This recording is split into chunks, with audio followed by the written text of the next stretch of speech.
ஏமா இன்னைக்கு நாடே ஒரு பரபரப்பா. ஆனா தமிழ்நாட்டுல ஒரு பரபரப்பான செய்தியா அது போயிட்டு இருக்கு. அந்த ஸ்வீடன் பையன் காலங்காலமா படிக்கிறதுக்கு அனுமதி இல்லாத போராட்டத்தால இருந்து நம்ம எல்லாருமே தென்காசி பகுதியில அந்த தம்பி வந்து ஒரு அரசு உதவி பெறும் பள்ளியில தமிழ் வழி கல்வி படிச்சு MS வந்து ஸ்வீடன் பல்கலைக்கழகத்தில் போய் படிச்சிருக்கிறாரு.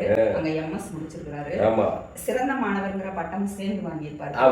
நம்மளோட முன்னாள் முதல்வர் MK ஸ்டாலின் அவர்களுக்கு சமர்ப்பணம்னு சொல்லியிருக்கிறாரு. அதுதான் அங்க அதாவது ஒரு வருத்தம்.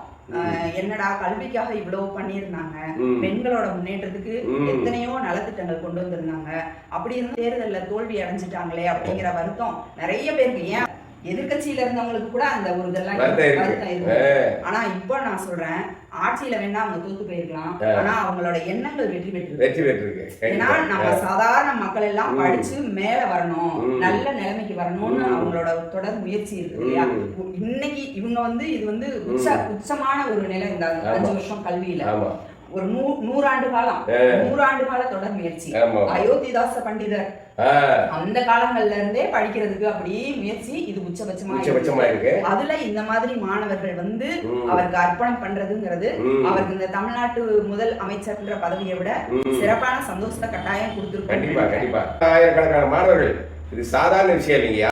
முத்துவேல் கருணாநிதி ஸ்டாலின் ஆளாம இருக்கலாம், ஆனா முத்துவேல் கருணாநிதி ஸ்டாலின் கொண்டு வந்த திட்டங்கள் இருக்குல்ல, அதை நீக்க முடியாது, எடுக்க முடியாது. அது வரைக்கும் 5 வருஷத்துல மாணவர்கள் வந்து IAS IPS அந்த மாதிரி உயர் கல்விகளை எல்லாம் தேர்ச்சி அடைஞ்சு வந்திருக்காங்க. அவங்க இருக்கிற வரைக்கும் இவங்க சிந்தனைகள் கண்டிப்பா அவங்க பயன்படுறதுனால கண்டிப்பா ஆரம்பத்துல எப்படி இருக்காங்களோ அவங்க பக்குவப்படப்பட கண்டிப்பா இந்த சிந்தனையை எல்லாரும் சேர்ப்பாங்க. இன்னொன்னு, இப்ப 3 மொழி கட்டாயம் படிச்சாகணும். ஆனா இவர் தமிழ் வழியில படிச்சவர், தேவைப்பட்டதுமே ஆங்கிலம் படிச்சுக்கிட்டாரு. ஸ்வீடன்ல போய் சிறந்த மாணவர்ங்கிற பட்டத்தோட MS முடிச்சுட்டு அந்த நாட்டு மொழியை படிச்சிருப்பாரு. தேவைப்பட்ட எல்லாம் படிச்சுக்கலாம், அதுதான் சுமை வேண்டாம். அதுதான் தாய்மொழி. அவருக்கு நல்ல சிந்தனைகளை, அவரோட சிந்தனைகளை நல்ல புரிதலை கொடுத்திருக்கோம். சிந்தனைக்கே ஒரு புரிதலை கொடுத்திருக்கோம். அதுதான் இவரோட வெற்றி. அதுதான் திராவிட கட்சிகளோட வெற்றி. வெறும் திமுக மட்டும் கிடையாது. இடையில வந்திருந்தாலும் அவங்களும் இந்த இதை கொண்டு வர்றதுக்கு அவங்களும் வந்து ஒரு காரணம் தான். அதிமுகவும்